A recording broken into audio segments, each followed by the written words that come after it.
Over the years, I've heard a lot of excuses for why somebody can't train. Well, I've got a wife and family, I've got kids to take care of, I just don't have the time. I used to always think, yeah, that's just a cop-out. There are plenty of people who have a family and still find the time to get their training in.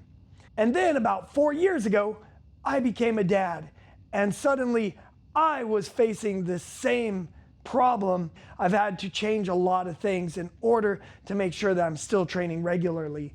And so if you are also in that same boat, if you are a new parent like myself, I want to give you sort of the strategy that I use to make sure that I can still train and still feel like I'm spending plenty of time with my family and that I'm helping raise my boy.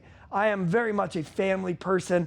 I hate being away from them. And so I have to be very intentional with my training and where it fits into my time with my family. My son Ronan was born on September 30th, 2021. Now, if you do a little rewind, you'll remember we were still very deeply in the pandemic at this time. My gym had been closed, at least to some degree, for the better part of a year. We were at the point now where we were having group classes, but they had to be very limited in size, and everybody had to wear a mask, which if you try and work out and wear a mask and stay 6 feet away from everybody, I mean, it was ridiculous, and we were barely just puttering along. I had taken out a large debt to keep the gym afloat, and we're starting to get to the end of that money as well. And so it was starting to really stress me out at the time. I was trying to help my wife out with our newborn baby who, surprise, surprise, newborns don't really like to let you get a lot of sleep. So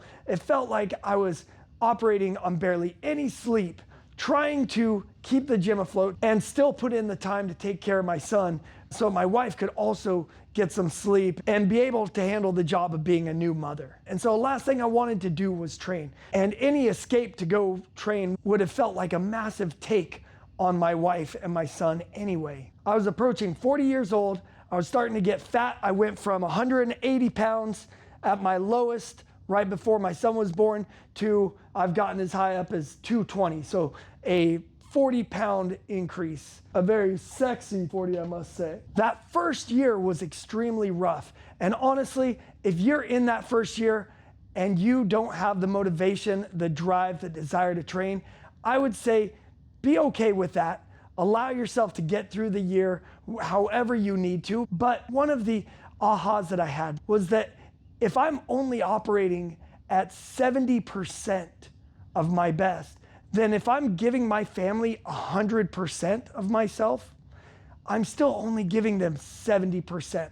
That is the best I can do. And this realization was extremely helpful because honestly, a big part of the not wanting to train aspect is just the idea that my wife, she is attached to our baby. There was a lot where my wife had to be on call to that baby. And so it didn't feel fair that I would go off and do my training and get my workout in and sort of like refresh myself emotionally when my wife, she couldn't do the same.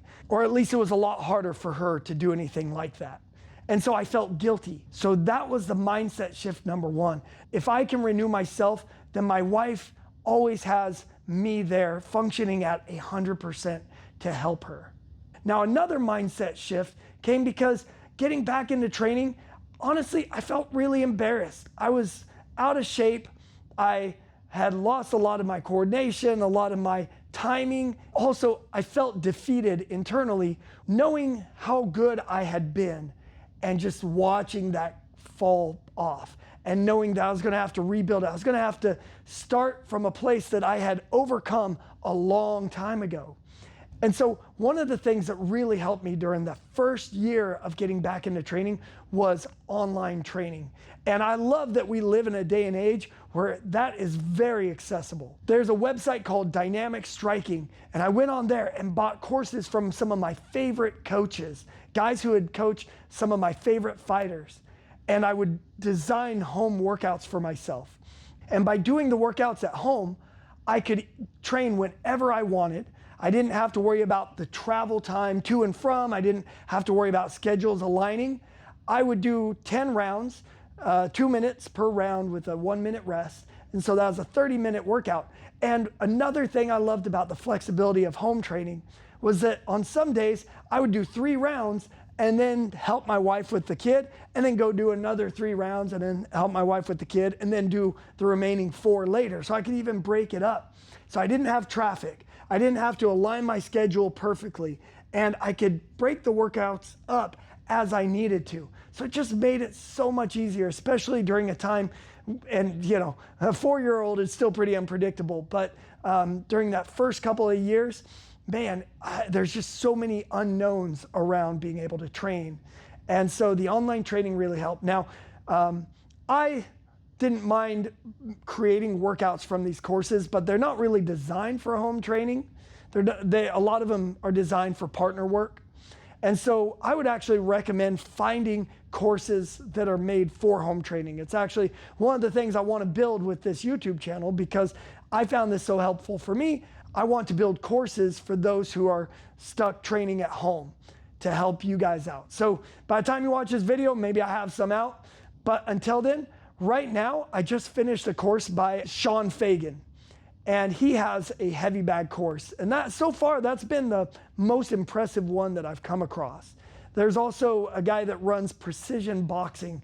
And I haven't bought his course, but I would be very surprised if it wasn't a fantastic course based on the videos that he puts out on YouTube. There's also Jeff Chan from MMA Shredded. He's got a heavy bag course you can do at home and a shadow boxing course. So there are courses out there, and I'd recommend start with that and use that to build yourself up so that you can find your routine and start to build your confidence back, so that when you're ready to step foot into a gym, you feel good, you feel ready. All right, guys, I hope that helps. Keep up the great work. Bye, bye, bye.